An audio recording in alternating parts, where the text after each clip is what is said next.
Hi, I'm Dr. Erin Anderson, a professor at the University of Denver and the project lead for the Design Improvement Program. The design improvement process begins with developing a deeper understanding of the problem and a clear strategic theory of improvement informed by root cause analysis, stakeholder voices, and prior knowledge. From there, schools use Plan, Do, Study, Act, or PDSA cycles to prototype and test change ideas linked to specific drivers or key leverage points in the system.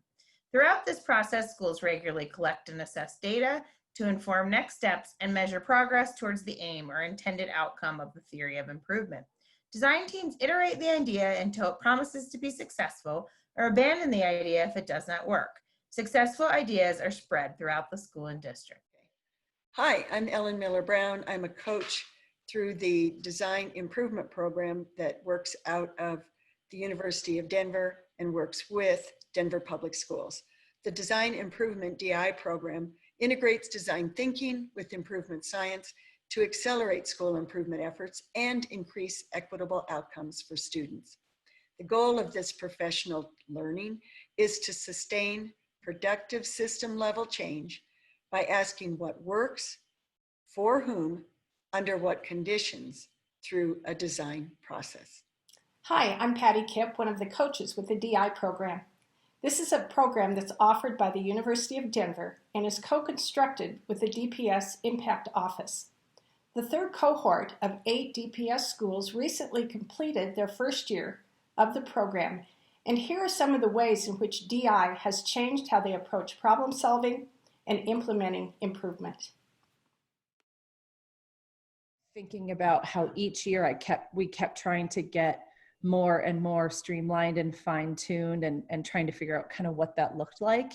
And last year, with this sort of cohesion of practices, the student-facing, teacher-facing, leader-facing, and then the release days and agendas, how as a staff, I think made us more cohesive than ever in our outward facing practices, but also inward facing practices around this is how we deliver instruction. We were super cohesive, very aligned. Okay, it's like simple enough, but complex enough where we can make movement and progress forward with teachers around all the things that live in here. And so I feel like it's just been a really crystal clear model for us and then for teachers. And I think just diving into this gave us more knowledge or even a better understanding of our community and our population and what those challenges are.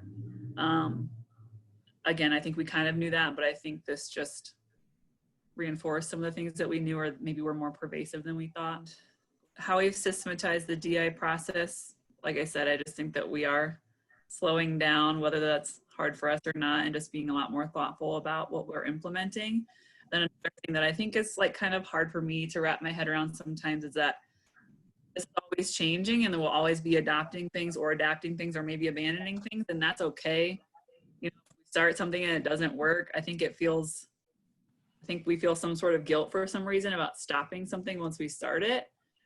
But just knowing if it's not helping, don't do it. I think that can be hard for me personally. Like I said, we're kind of getting a jump on next year already. I feel like we have a really good start on that. Again, it's a little bit hard not knowing how we're going to be moving forward with remote learning, but things can certainly be adapted if we do need to do that. DI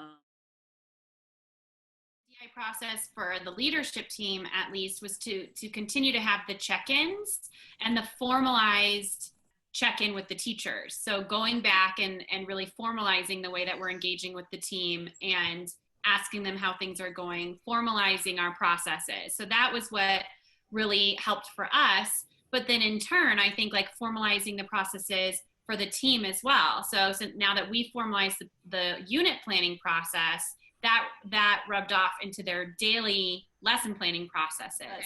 I think we have been able to see how each of our individual systems have to work together. They have to be all geared towards this same idea.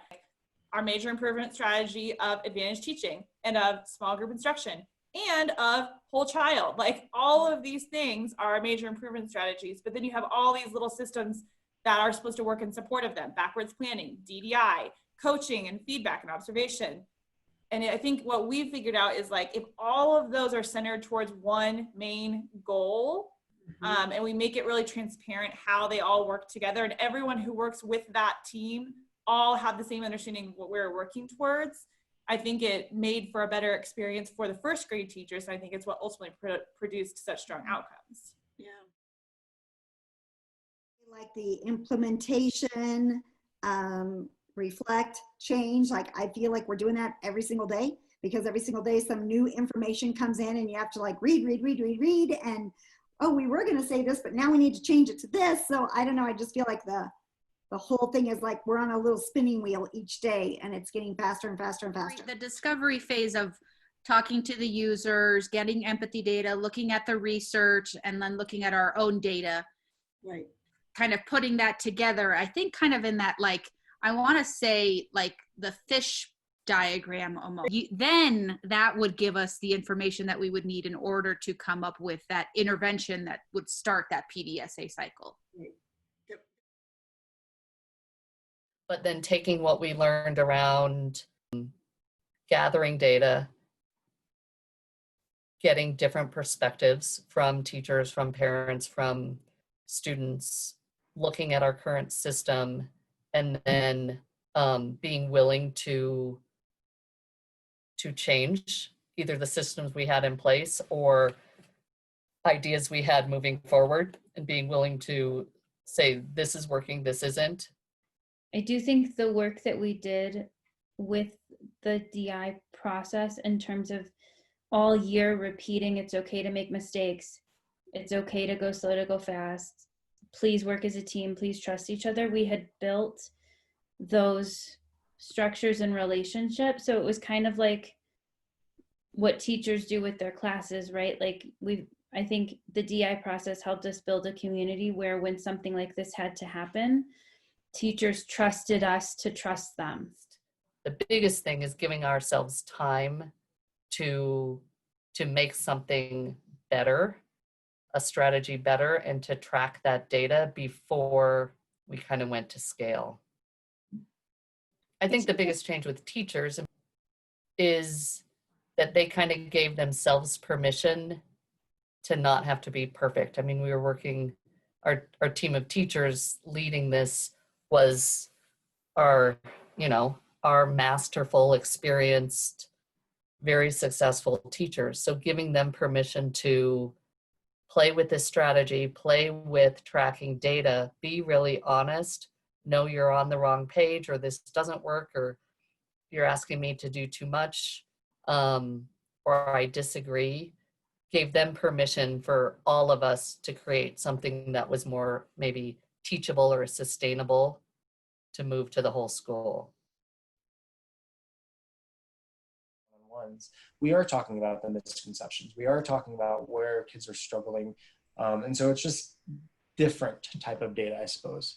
But definitely the PDSA cycle. I mean, whether we name it or not, we are constantly having to think through, is this working? Let's try it. Okay, let's come back to it. Was it good? Do we have to make adjustments? I think it also pushed us to go deeper in terms of our questioning. It was really interesting, some of the times when we did like 5 whys or things like that, just the conversations that we had, I think were much deeper conversations than our typical like, oh, this is a problem, how do we fix it kind of conversations. I just feel like we went a lot deeper with some of those processes and protocols. Like the 5 whys really, like we went back to that several different times. And it felt good. Like the conversations that came out of it always provided new ideas and shifts in our thinking. And I just appreciated that. And what that allowed us to do is build relationships, not just with the students that in years past had been just pulled out and then plopped back in the class, but truly our interventionists were in that classroom supporting all of our children, even those that still needed some support with that application piece, just because they were so a part of the classroom. They were in there every day. The kids knew to expect them, loved them. And so it really shifted from like a a differentiated pullout model to like a more inclusive model. Impacting historical patterns of inequity, I think one of the things that we did for students to ensure that they were all thriving is that before, when we looked at iStation data, we were really looking at those percentile ranks. And in previous years, we were only looking at that high level data. This time, not only were we pinpointing our at promise students, but then we were taking a bigger data dive into the actual iStation subcategories, which then allowed us to see some root causes of where their misconceptions were.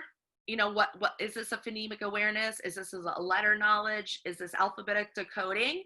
And then as a collective whole, we were able to like look at those trend lines of our students and then think differently about how we might deliver the instruction the next week.